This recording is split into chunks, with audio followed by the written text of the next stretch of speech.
Madali lang magluto ng kasaba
pag mix natin ng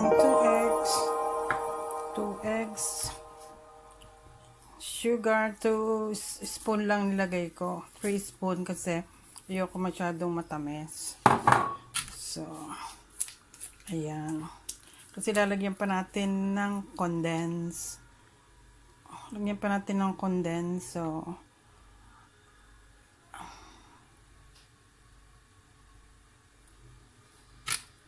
ayan. Tapos, coconut oil. Ayan, sarap. Maraming gata. Isang latang gata. Ayan. Mix. Ayan. Oh, at saka melted butter. Ayan.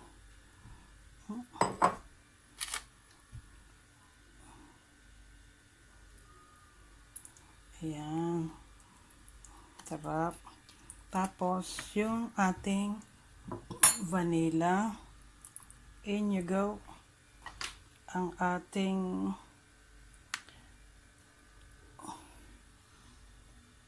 evaporated milk. Isang latang evaporated. Halo ulit.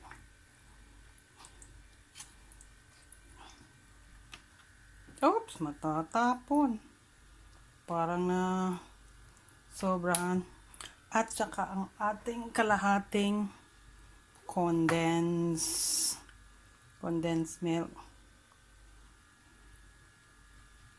Kalahati lang kasi ilalagay natin. Magsisave tayo ng kalahati.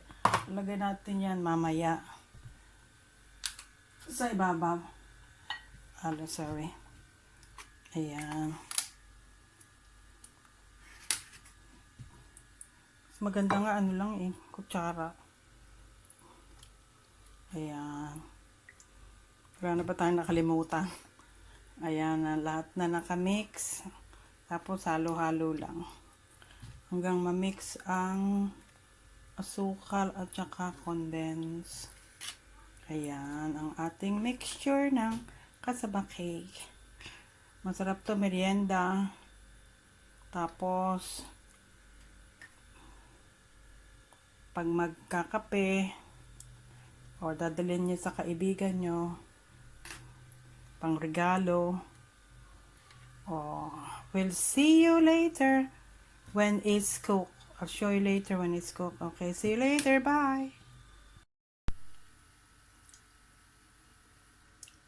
Ito guys, after an hour in oven.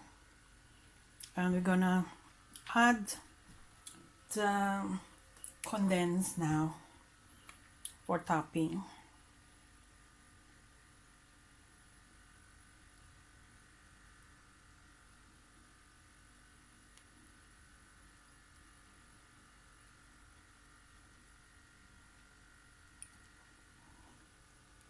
Ayan. Ayan. And guys, spoon. Oops, sorry. I'm just trying to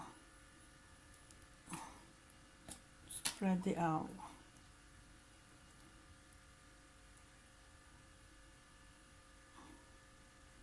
Ayan. Tapos, i-bake uli natin para siya brown.